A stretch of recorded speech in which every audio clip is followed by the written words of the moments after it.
इंसान एक हफ्ते में अपनी जिंदगी बदल लेता है, लेकिन हमारे मिर्जापुर की पुलिस एक हेडलेस बॉडी की शिनाख्त तक नहीं कर पाई एक हफ्ते में।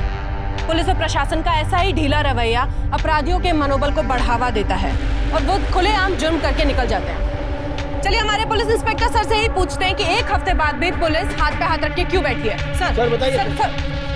तहकीकात चल रही है, प्लीज। Thank you. अपराधियों को पकड़ने की क्या योजना है आपके पास? सर हमेशा की तरह पुलिस के पास इस केस के लिए भी एक ही जवाब है कि तहकीकात जारी है। ये तहकीकात की एबीसीडी नहीं आती और माइक उठा के कुछ भी बोलने लगती है नंदिनी। मीडिया ने ना दिमाग खराब करके रखा है मेरा। पीएम रिपोर्ट का क्या हुआ शर्मा? सर पोस्टमार्टम रिपोर्ट से पता चला है लड़की की उम्र 20-22 साल थी और मौत का समय 4 जनवरी को दोपहर 3 से 5 के बीच। यानी कि जब हमें बॉडी मिली उसको 2 दिन पहले। जी सर, का कोई निशान नहीं, लेकिन लड़की एक्टिव थी। इसका मतलब है इस रिपोर्ट से भी कोई क्लू नहीं मिला जिससे इस लड़की की शिनाख्त हो सके। शर्मा, इस लड़की की डिटेल्स मीडिया के साथ शेयर करो और अनाउंस करो कि जो भी इस केस में हमारी मदद करेगा उसे 25,000 का इनाम दिया जाएगा। शायद कोई मदद के लिए सामने आए। सर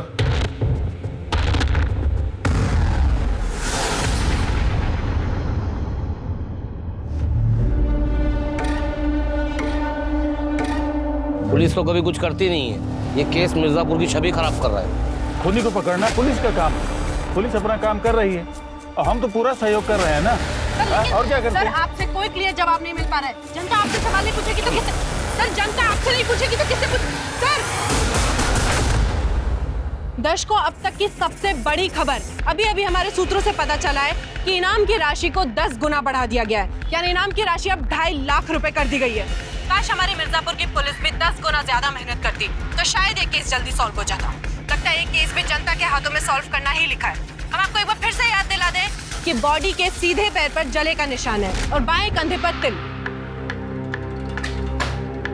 नंदिनी को पुलिस के बारे में कुछ पॉजिटिव नहीं मिलता है, सर। हमेशा नेगेटिव बोलती है।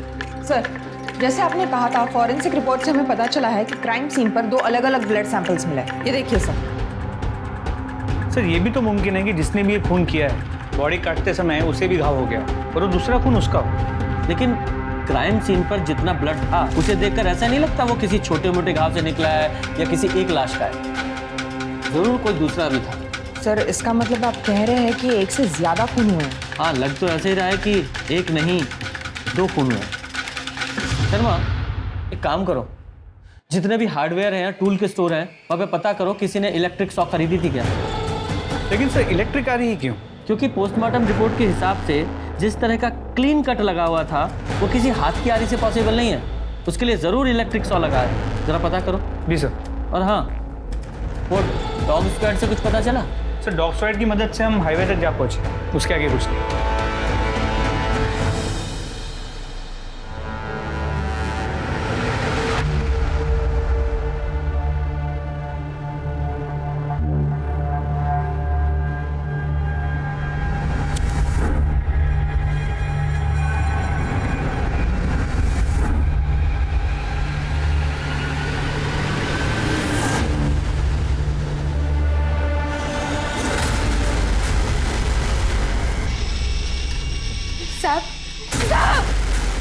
अब हमें बड़े साहब से बात करनी है। क्या बात करनी है? वो खबरों में देखा कि एक लाश मिली है, सर कटी लाश। सर, आपसे मिलना चाहता हूं। सर वो जो खबरों में लाश दिखा रहे हैं वो हमारी बेटी की लाश है। बैठिए। हमें लगा कि वो हमारी बेटी मुनीरा है साहब।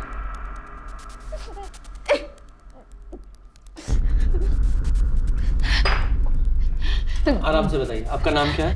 साहब मेरा नाम शबनम अंसारी है साहब। लेकिन आपको कैसे पता चला वो मुनीरा ही है? सर जब वो 10 साल की थी तो खाना पकाते हुए उसका सीधे पैर की एड़ी जल गई थी और अब तक वो नहीं जानते साहब। और बाएं कंधे पर तिल, न्यूज़ में यही पहचान बता रहे हैं साहब। वो हमारी मुनीरा ही है साहब। साहब हम घर में मोमबत्ती और दिया बनाने का काम करते हैं साहब, और हमारी मुनीरा मिर्जापुर की दुकानों में उसे बेचा करती थी। उसी दौरान उसकी मुलाकात नवाज शेख नाम के एक आदमी से हुई और थोड़ी दिनों में दोनों को प्यार हो गया। हम इन्हें दोनों का निकाह करवाया था। कबूल है। कबूल है। लेकिन निकाह के बाद मुनीरा को पता लगा कि नवाज शेख शादीशुदा है। वो बर्दाश्त नहीं कर पाई और 3 महीने पहले वो नवाज शेख को छोड़कर वापस घर आ गई था। मुनीरा, हमारी बच्ची सब ठीक हो जाएगा, अल्लाह पे भरोसा रखो। अम्मी, हमारे साथ ही ऐसा क्यों होता है? नवाज ने हमें धोखा क्यों दिया? ऐसे मत रो बच्चा, तू तो हमारा बहादुर बच्चा है ना? अम्मी, हम आपको छोड़कर कभी कहीं नहीं जाएंगे, उम्र भर आपके साथ ही रहेंगे। उसने अपने आप को संभाला साहब और फिर से मिर्जापुर की दुकानों में सामान बेचने का काम शुरू कर दिया। लेकिन 2 महीने पहले उसकी मुलाकात आलम नाम के एक शख्स से हुई और दोनों को प्यार हो गया साहब। मुनीरा, कहाँ जा रही हो तुम? अभी एक रिश्ते से निकलकर तुम संभली भी नहीं हो और तुम दूसरे रिश्ते में जा रही हो। हमें लगता है कि तुम जल्दबाजी कर रही हो। अम्मी, आप भरोसा रखें, हम इस बार कोई जल्दबाजी नहीं करेंगे, सच्ची। और आलम को परखने के बाद ही हम उससे निकाह करेंगे। लेकिन किसी को परखने के लिए उसके साथ बिना निकाह किए रहना ये सही नहीं है बेटा। अम्मी, हमारा दिल कहता है कि इस बार सब ठीक हो जाएगा, सब सही हो जाएगा, भरोसा रखें हम पे। लेकिन बेटा, अम्मी,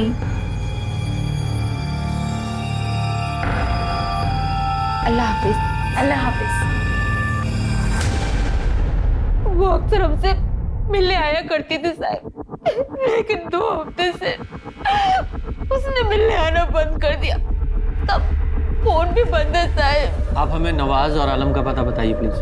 साहब, हमें नवाज का पता तो मालूम है, लेकिन आलम का पता नहीं मालूम।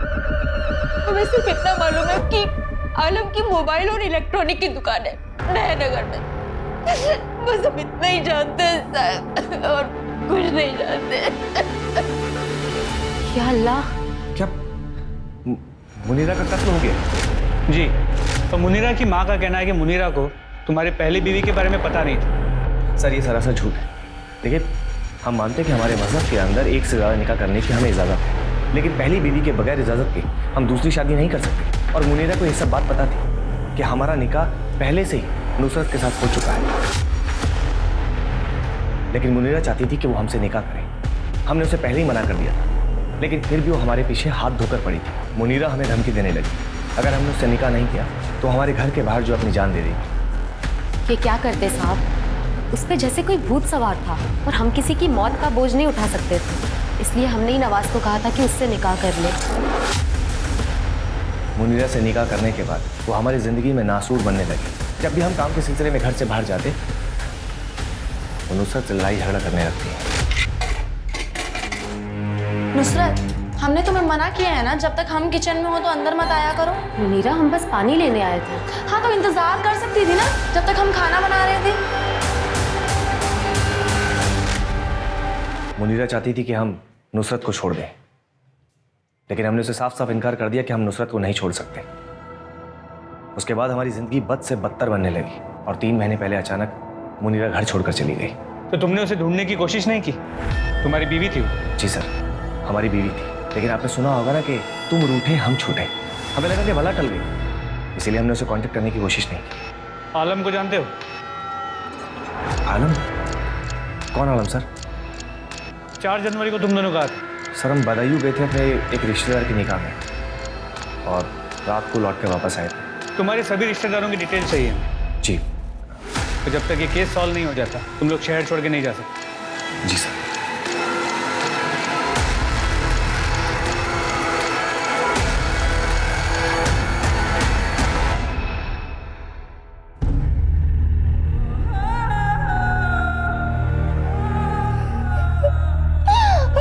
अरे मुनीरा। सर, नुसरत और नवाज ने हमें जो कुछ भी बताया था सब सही है। 4 जनवरी को वो दोनों बदोई में ही थे। लेकिन कत्ल कराया भी तो जा सकता है, क्योंकि इन दोनों के पास मोटिव है मुनीरा को मारने का। और सवाल ये है कि क्राइम स्पॉट पर जो दूसरा ब्लड मिला वो किसका था? शर्मा, एक काम करो, इन दोनों मियाँ बीवी की और डिटेल्स निकालो, और शबनम ने जो मुनीरा का नंबर दिया था उसकी भी CDR निकालो। जी सर। सर, आलम खान के घर का पता चल गया है। चलो।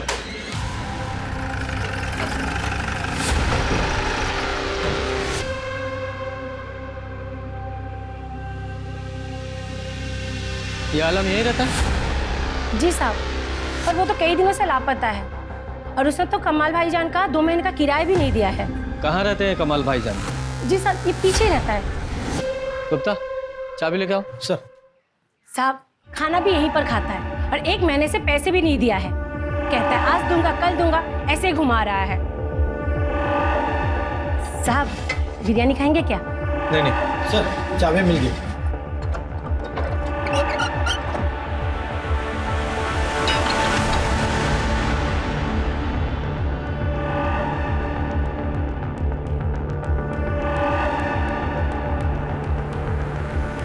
साहब, यही है वो नल्ला आलम।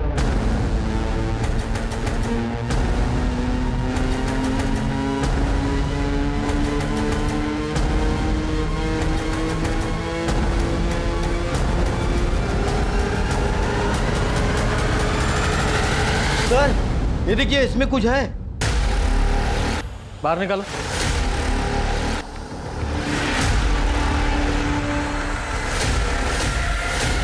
या अल्लाह, क्या है इसमें?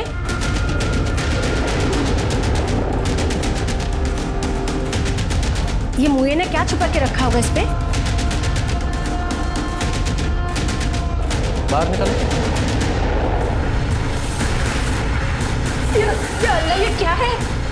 किसका सर है? जाइए बाहर जाइए। हाँ, जाइए। पुलिस का शक सही साबित हुआ।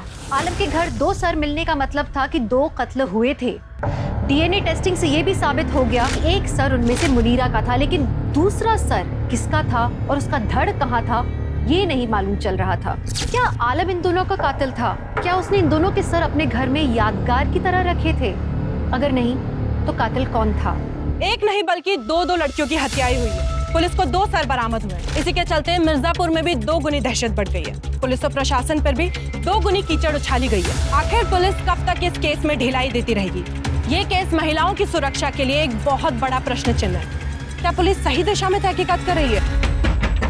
अरे मियाँ, दरवाजा खोलिए। कौन? प्रधान जी ने चुनाव जीतने की खुशी में सबको मिठाई और तोहफे दिए हैं। जल्दी दरवाजा खोलिए और अपना तोहफा ले लीजिए। हमें और भी घरों में जाना है। ये लीजिए आपकी मिठाई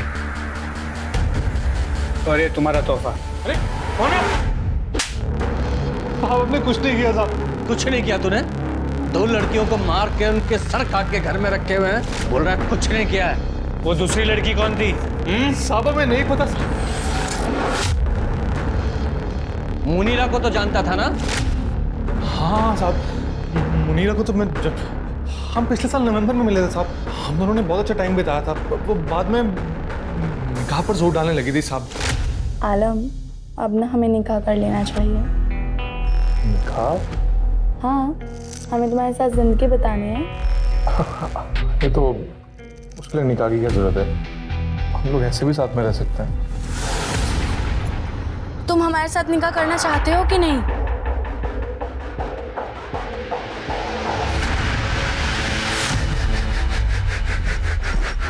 चल निकल यहाँ। पर आलम, कैसा कर सकते हो तुम हमारे साथ ऐसा? हो गया अब हमारा। पर आलम, बोला ना, दोबारा कभी शक्ल में दिखाना। चल निकल। पर आलम, आलम मेरी बात सुन। निकल। खुदा हाफिज़। हमने उसे दिसंबर में घर से बाहर निकाल दिया साहब, तो उसके बाद हम उसे कभी नहीं मिला। तो फिर छुप क्यों रहा था? साहब हम डर गए थे। हमें मालूम पड़ा था कि मुनीरा की माँ शबनम को लगता है कि वो पुलिस को जो लाश मिली है वो मुनीरा की है। हमें मालूम था कि वो हमारे ही नाम लेगी, इसलिए वहां से भाग गए हम। हजारों स्टोरी सुनी है हमने ऐसी। अम्मी कसम, हम सच कह रहे हैं। हम जब जनवरी के पहले हफ्ते में वहां पे पहुंचे तो जब हम घर लौटे तो हमने देखा घर के दरवाजे का ताला खुला था। हम सब अंदर गए तो फटाफट सब चेक किया और सब ठीक था। कसम से कुछ भी चोरी नहीं हुई थी, इसलिए हमने पुलिस में रिपोर्ट नहीं लिखवाई। हमें क्या मालूम था कि वो हमारे घर में 2 खोपड़ियां रखने के लिए घुसा था। हम सच कह रहे हैं साहब, सच कह रहे हैं। तेरे घर से 2 लड़कियों के कटे हुए सिर मिले हैं। उन दोनों के कत्ल के जुर्म में अरेस्ट किया जाता है तुझे। डालो से हवालात में। अरे साहब हम सच कह रहे हैं सब। सर 1 महीना बीत गया लेकिन किसी दूसरी लड़की की कोई मिसिंग कंप्लेंट नहीं आई और ना ही आलम के लाइफ में किसी दूसरी लड़की के बारे में पता चला। सर समझ नहीं आ रहा ये दूसरी लड़की है कौन और उसका मुनीरा और आलम से क्या लेना देना है।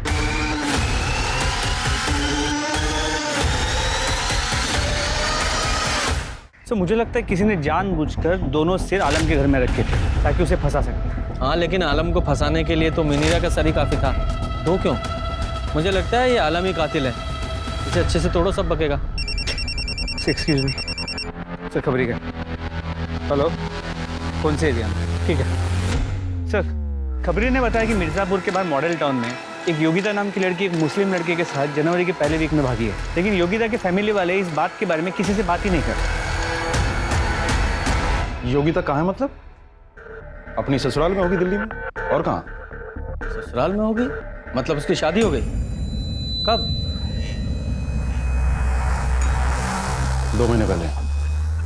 2 महीने पहले उसकी शादी हो गई। आपके किसी भी पड़ोसी को नहीं पता? हाँ, नहीं पता पड़ोसियों को। हमने किसी को शादी में बुलाया नहीं था। छोटे रूप में की थी शादी। कोई दिक्कत? आपके दामाद का नाम क्या? लक्ष्मण चौरसिया। फोटो दिखाइए। फोटो दिखाओ।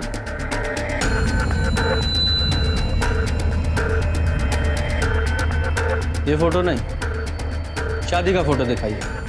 जमाई राजा अभी तक फोटो एल्बम भेजे नहीं है। मैडम वॉशरूम कहाँ पे? हाँ, वो यहाँ पर। Sorry sir. दिल्ली का अपने दामाद जी का एड्रेस दे दीजिए, हम खुद जाकर देख लेंगे। आपको नहीं लगता कि आप अपनी लिमिट्स क्रॉस कर रहे हैं? जाइए, नहीं देते आपको एड्रेस और डिटेल्स। ऐसा है, हम ना एक वकील हैं और अपने राइट्स को बहुत अच्छी तरह से जानते हैं। हमारा हक बनता है ये जानने का कि हमें पता हो कि आप लोग यहाँ पर किस लिए। हमें एक लड़की का कटा हुआ सर मिला है, उसकी आइडेंटिटी तलाश करने की कोशिश कर रहे हैं हम, ताकि उसके कातिलों को सजा दिला सके। हमें कोई शौक नहीं है किसी की प्राइवेसी में दखल देने का। लेकिन आपको क्या, आपकी बेटी तो सही सलामत है ना दिल्ली में? हा?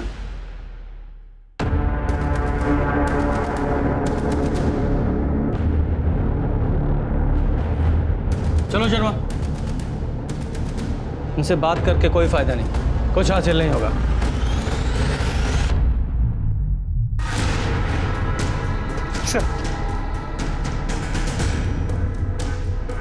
Sharma, very good.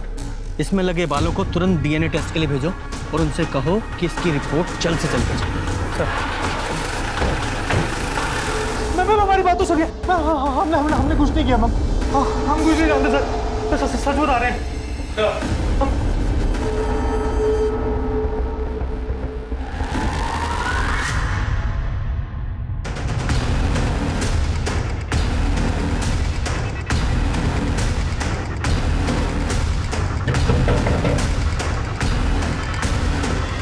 अरे, आप लोग फिर आ गए?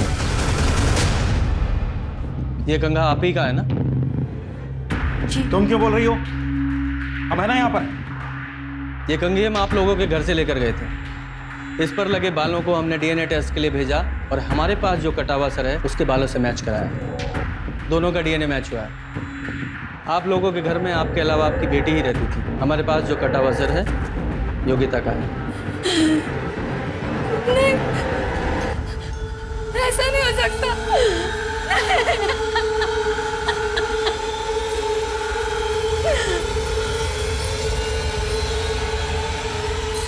हम केस करेंगे आपके ऊपर। आपने ही लीगल तौर पे हमारे घर से कंगा लिया है, ये अनऑफिशियल है। और एक बात बताएं आपको, कोर्ट में ना ये डीएनए रिपोर्ट खारिज हो जाएगी 1 सेकंड में। हम तुम्हारी बेटी के कातिलों को ढूंढने की कोशिश कर रहे हैं और तुम हम पर मुकदमा ठोकने की बात कर रहे हो। कहीं ऐसा तो नहीं कि तुमने ही अपनी बेटी को मारा है? हम क्यों मारेंगे योगिता को? तो तुम बताओ। झूठ बोला है ना हमसे?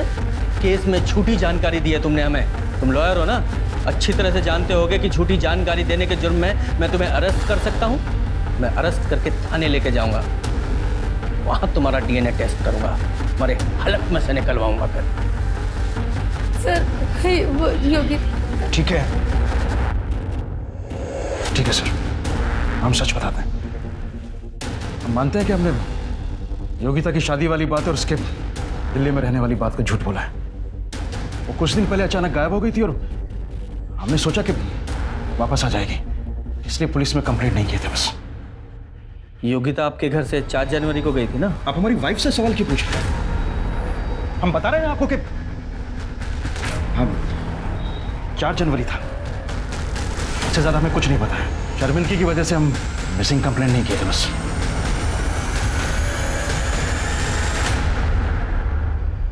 शांति बहुत अच्छी है, हम सब लोग उसे बहुत पसंद भी करते हैं और हमेशा मंदिर में भजन कीर्तन के समय हम उससे मिलते ही रहते हैं।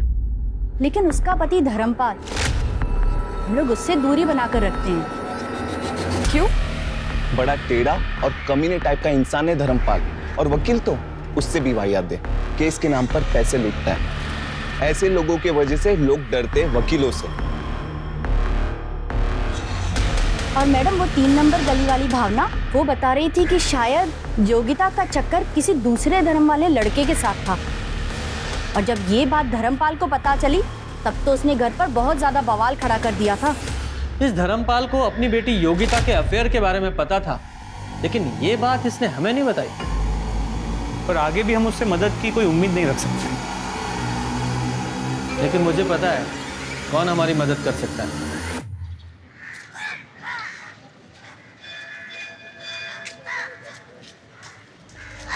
नमस्ते।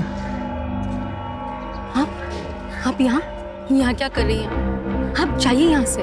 देखिए, इस केस को सॉल्व करने के लिए और योगिता के कातिलों को पकड़ने के लिए हम यहाँ पर आपसे मदद मांगने आए हैं। देखिए, आप हमारे पति को नहीं जानती। अगर उन्होंने हम दोनों को साथ में यहाँ देख लिया, योगिता वापस तो नहीं आ सकती, लेकिन उसके कातिलों को सजा जरूर मिल सकती। और हमें यकीन है कि भगवान भी यही चाहते हैं। ये सब तब शुरू हुआ जब हमारी बच्ची योगिता को इमरान सिद्दीकी नाम के एक लड़के से प्यार हो गया। दो ना। चलो सर। योगिता! अंकल, बस पकड़ से। खड़ी हो। पापा, पापा एक बार सुनिए तो सही। पापा, इसी दिन के लिए तुझे पढ़ाया लिखाया था, आजादी दी थी। शांति, आज के बाद ना ये घर से तब तक नहीं निकलेगी जब तक कि हम अपनी जाति का लड़का देखकर इसकी शादी ना कर दें। पापा आप किस जमाने में जी रहे हैं? ये कौन सा तरीका अपने पापा से बात करने का? तुम्हारे भले के लिए तो कह रहे हो। माँ आप भी जानती है कि पापा गलत है।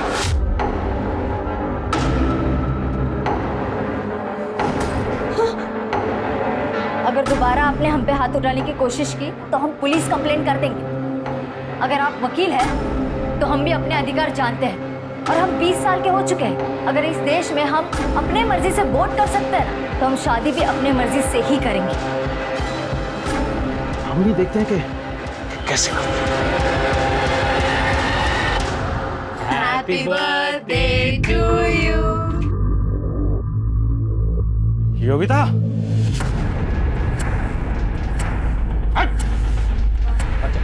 पापा आप सुनिए तो सही। मैं बस। अरे भाई साहब, अरे मेरी बात तो सुनिए। पापा बट भाई साहब, देखिए, हमें कोई झगड़ा नहीं चाहिए। हम बड़े ही शांत प्रिय आदमी हैं, लेकिन तब तक जब तक हमारी बातें मानी जा रही है। धर्मपाल जी की बेटी से दूर रहिए, वरना दोस्ती महंगी पड़ सकती है। भाभी, मुझे और योगिता को एक होने से कोई नहीं रोक सकता। सर, क्या मतलब है इस नोटिस का? और हमारी शॉप कोई गैर कानूनी नहीं है? हाँ, गैर कानूनी तरीके से अवैध रूप से हथियाई गई जमीन पर बनाई गई है दुकान। हम प्रूव कर सकते हैं कि हमारी ये दुकान और ये जमीन गैर कानूनी नहीं है। ठीक है, तुम्हारे पास 1 महीने का समय है, आप सबूत दीजिए। लेकिन हाँ, तब तक ये शॉप सील रहेगी। चलिए चलिए बात। सर, हमारे कारोबार का चलिए भाई, सील करिए। ये तालाब एक ही चाबी से खुल सकता है। योगिता को भूल जाओ। हमारे पति ने हमारी बच्ची की जिंदगी को बर्बाद कर दिया था, इस हद तक कि इमरान की भाभी सादिया तक योगिता के खिलाफ हो गई। उसने तो इमरान से कहा कि वो योगिता के पापा ने हमारी दुकान बंद करवा दी, हमें इतना परेशान किया, और तुम अभी भी इसी के बारे में सोच रहे हो। वो अब इस घर में नहीं आएगी। पर इमरान और उसका बड़ा भाई अज़हर दोनों पीछे नहीं हटे। इमरान हमारी बच्ची से बहुत प्यार करता था, फिर दोनों ने एक बार यहाँ से भाग जाने का ठाना।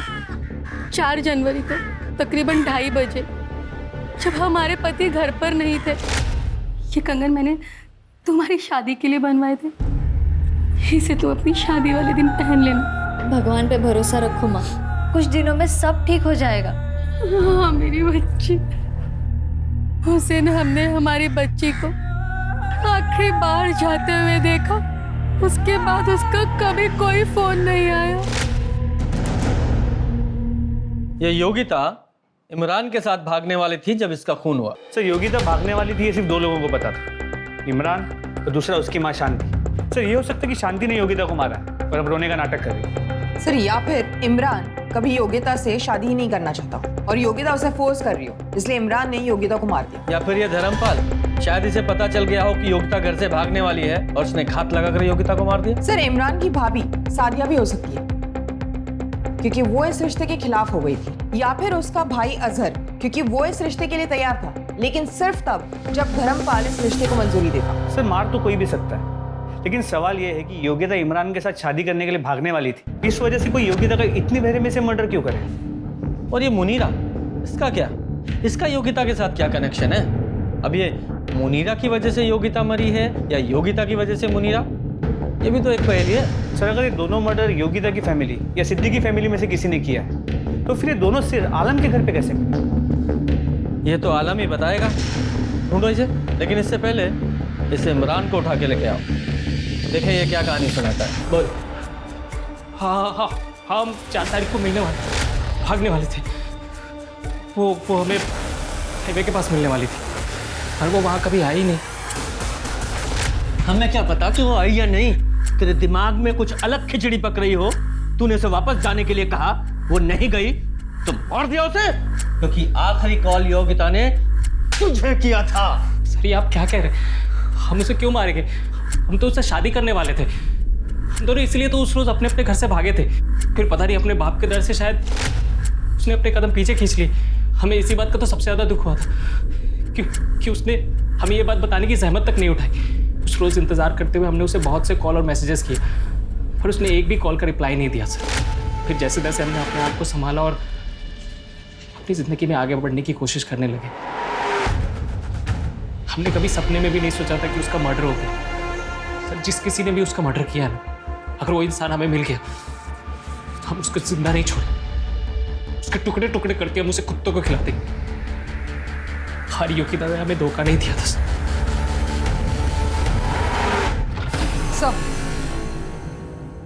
सर ये इंदु जोशी है, योगिता की बचपन की सहेली।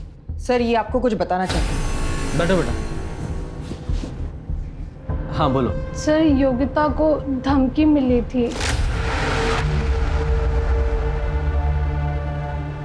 सुन लड़की, अपने ही धर्म में रह, समझी? दूसरे धर्म को भूल जा, वरना हम भूल जाएंगे तुम हमारे धर्म की लड़की हो, समझे? योगिता बहुत घबरा गई थी सर, लेकिन फिर उसने अपने आप को संभाला और वही करने की सोची जो वो करना चाहती थी। अच्छा तुम तो योगिता को बचपन से जानती हो, उसकी बेस्ट फ्रेंड हो, तुम्हें क्या लगता है किसने किया होगा उसके साथ? धर्मपाल अंकल।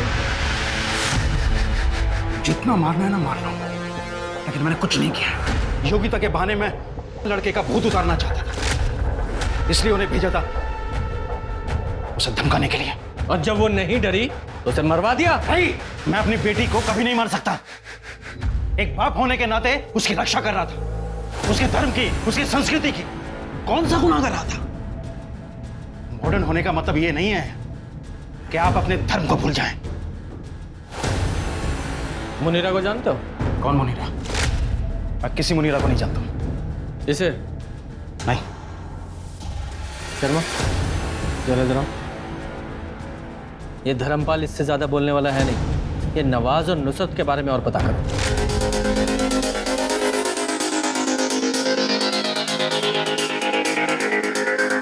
नवाज और नुसरत की जोड़ी तो बड़ी कमाल की है, माशाअल्लाह। अच्छा हुआ दोनों फिर से साथ में आ गए। मतलब जब नवाज ने मुनीरा से शादी की थी तो नुसरत उसे छोड़ चुकी थी। जी सर, और सर ये भी पता चला है कि नुसरत उसी दिन घर छोड़ के गई थी जिस दिन नवाज ने मुनीरा से शादी की थी। तो नुसरत के रजामंदी का और मुनीरा का घर पे रह के झगड़े करने का तो सवाल ही पैदा नहीं होता, क्योंकि नुसरत कभी घर पे थी ही नहीं। और सर मुनीरा के घर से निकल जाने के बाद नुसरत घर वापस आई। लोगों का ये भी कहना है कि नुसरत के भाई जफर का नवाज पे काफी प्रेशर है और इस जफर का रिकॉर्ड भी कुछ अच्छा नहीं है सर। हम मानते हैं कि हमने आपसे झूठ कहा। अगर आपसे झूठ नहीं कहते तो मुनीरा के कत्ल में आप हमें जिम्मेदार समझते हैं। ये भी तो हो सकता है कि ये सब कुछ तुमने जफर के दबाव में आगे किया है। दबाव? कैसा दबाव सर? हम तो उससे कोई वास्ता ही नहीं रखते। तुम्हारी, नुसरत की और मुनीरा की पूरी कहानी हमें पता है। अब सब कुछ सच सच बता दो। सर वो मुनीरा को हमारे और नुसरत के निकाह के बारे में नहीं पता था। और तुमने उसे बताना जरूरी भी नहीं समझा, क्यों? सर वो बहुत सुंदर थी, हम उससे निकाह करना चाहते हैं, लेकिन निकाह के कुछ दिनों बाद ही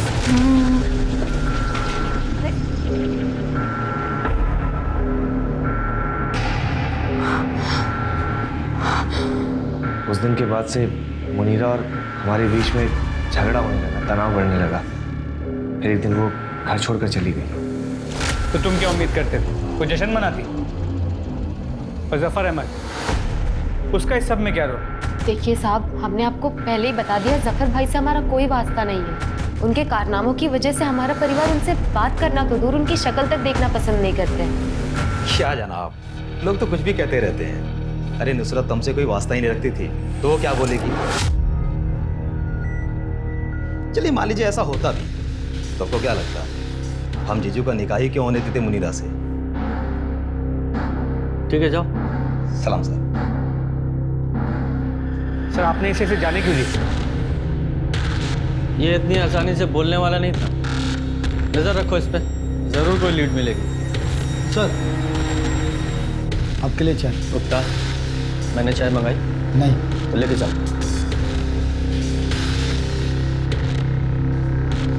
ये इस केस में हर बार डेड एंड पे पहुंच जाते हैं। कुछ हाथ नहीं लग रहा है। अगर ये सभी निर्दोष हैं तो फिर इन दोनों लड़कियों को मारा किसने? ये योगिता की बॉडी कहाँ है?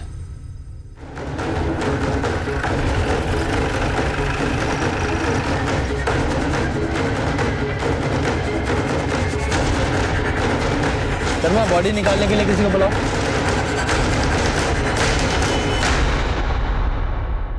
सर बॉडी पूरी तरीके से गल चुकी है और देख के कहना मुश्किल होगा कि इसकी मौत कब हुई है, लेकिन अगर यही योग्यता है इसका मतलब करीब 1 महीने से भी ज्यादा हुआ है इस लाश को यहाँ नाले में पड़े हुए। अगर इस बॉडी को 1 महीने से ज्यादा इस तालाब में पड़े हुए हो गया है और ये योगिता है तो इसका एक ही मतलब निकलता है कि इसे भी मुनीरा के साथ ही मारा गया था और उसकी बॉडी को यहाँ लाकर डंप कर दिया गया। बॉडी के सिर्फ 4 ही टुकड़े हैं। शायद बॉडी को इसलिए टुकड़े किए गए ताकि ट्रांसपोर्टेशन में आसानी हो, ताकि किसी छोटी गाड़ी मतलब बाइक, स्कूटर, रिक्शा पे ट्रांसपोर्ट किया जा सके। एग्जैक्टली। इसकी एक टांग गायब है। इधर ड्राइवर्स को बुलाओ और उसे खोजने की कोशिश करो।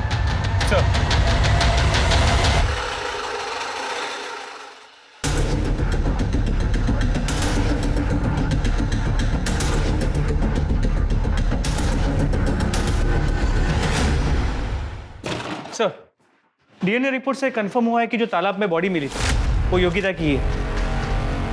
ओके। शर्मा, ये देखो, ये नुसरत अपने भाई जफर से मुनीरा के कत्ल से सिर्फ 2 दिन पहले ही मिली। मतलब ये नुसरत, जफर और नवाज सबके साथ झूठ बोल रहे हैं। एग्जैक्टली। लेकिन ये फोटो जिस ईमेल आईडी से आई है उसका नाम है कड़वा सच। मैंने पूजा को बोला है साइबर सेल से जरा डिटेल निकाले इस आईडी की। सर लगता है कोई गुमनाम रह के हमारी मदद करने की कोशिश कर रहा है। यहाँ पर इसका मतलब ये भी तो है कि जिसने फोटो भेजी है उसे पता है कि जफर, नवाज और नुसरत हमें क्या बताया है। हमने आपको पहले ही बता दिया, जफर भाई से हमारा कोई वास्ता नहीं है। हम जीजू का निकाह ही क्यों होने देते मुनीरा से? अब ये बातें हमने पब्लिक डोमेन में तो रखी नहीं है। तो काम करते हैं, इन तीनों से पूछताछ करने से पहले जिसने ये फोटो भेजी है उससे पूछताछ करते हैं। सर आपको यकीन नहीं होगा ये फोटो हमें किसने भेजी। किसने? तो ये हृदय परिवर्तन कैसे हुआ? सर हमने आपकी मदद करने के लिए वो फोटो भेजी। और आप हम पे ही शक कर रहे हैं। हाँ, कर रहे हैं शक। उसका रीजन है, आपने जिस जफर का हमें फोटो भेजा है, हमें पता है कि तुम उसके रेगुलर कांटेक्ट में थी। ये लो, आपके सारे कॉल रिकॉर्ड्स, साफ पता चल रहा है उसके रेगुलर टच में हो तुम। बोलिए, क्या माजरा है? सर, कुछ समय पहले जब हम अंडरवर्ल्ड की स्टोरी और रफीक गैंग के मर्डर की स्टोरी कवर कर रहे थे, तब हम जफर से मिले थे और हम एक दूसरे से प्यार हो गए। हम एक दूसरे के बहुत करीब आ गए थे। लेकिन कुछ टाइम पहले जब हमने उसे एक लड़की के साथ रंगे हाथों पकड़ लिया, तब हमें उससे बदला लेना था।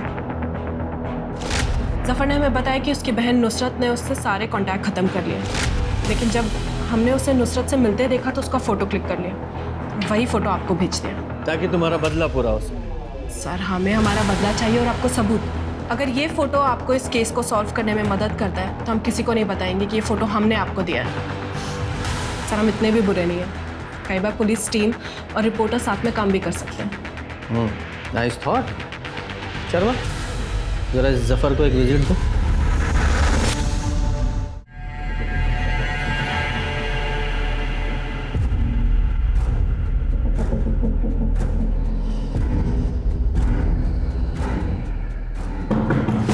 कौन है भाई? जफर भाई, आपके लिए पार्सल आया है। किसने भेजा है? देख लो। पूरे घर की तलाशी लो। क्या कर रहे हैं आप लोग? जल्दी पता चल जाएगा। घर का एक एक कोना चेक करो। सर 1 मिनट यहाँ आइए। सर, ये देखिए सर।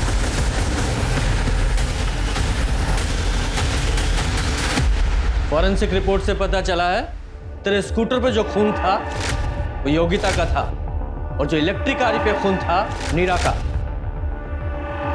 अब तू सीधे सीधे बताएगा कि तेरे हलक में हाथ डाल के उगलवाऊं। बोल। बताता हूँ सर। आलम ने जब मुनीरा को छोड़ा, उसके बाद मुनीरा ने नवाज को कांटेक्ट किया था। नवाज, आप हमें माफ कर दीजिए। हमसे बहुत बड़ा गुनाह हो गया, हम जानते हैं, पर अभी भी हमारा तलाक नहीं हुआ है। आप अभी भी हमारे शौहर हैं। साफ साफ कहिए कि आपका आलम से दिल भर गया है। अब हमारे पास क्या लेने आई आप? जाइए अपनी अम्मी के पास चली जाइए। पर आप मेरे पास। हम इस घर से अब कहीं नहीं जाने वाले। ये हमारे शौहर हैं, इसलिए अपनी ये मनुष्य शक्ल दोबारा कभी मत दिखाना। हम कहाँ जाएंगे? आप अपने घर में हमें पनाह दे दीजिए, हम आप दोनों की खिदमत करेंगे।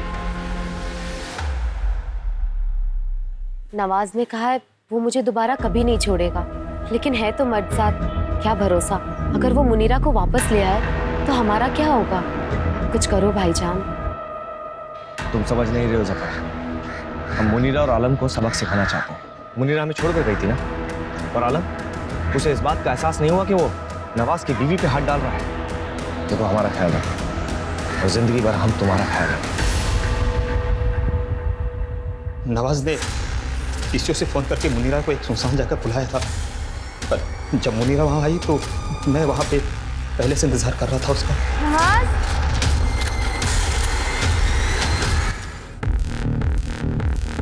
उसके बाद हमको पता था कि अब इसको मारना ही पड़ेगा और कोई चारा नहीं था हमारे पास। उन दोनों के सर प्लास्टिक में रख के आलम के घर रख दिया।